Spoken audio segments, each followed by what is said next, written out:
students. Unfortunately, Mr. Anderson couldn't make it. But I'm gonna be your substitute teacher until he comes back.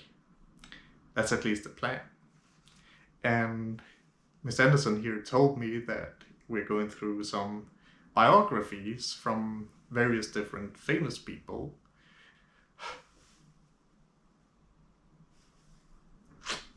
No, it's alright. It's actually nothing. You don't have to worry about it. But then, of course, Apple decided to make some bad decisions. Of course, that's not the decision they made. They accidentally made some bad decisions. And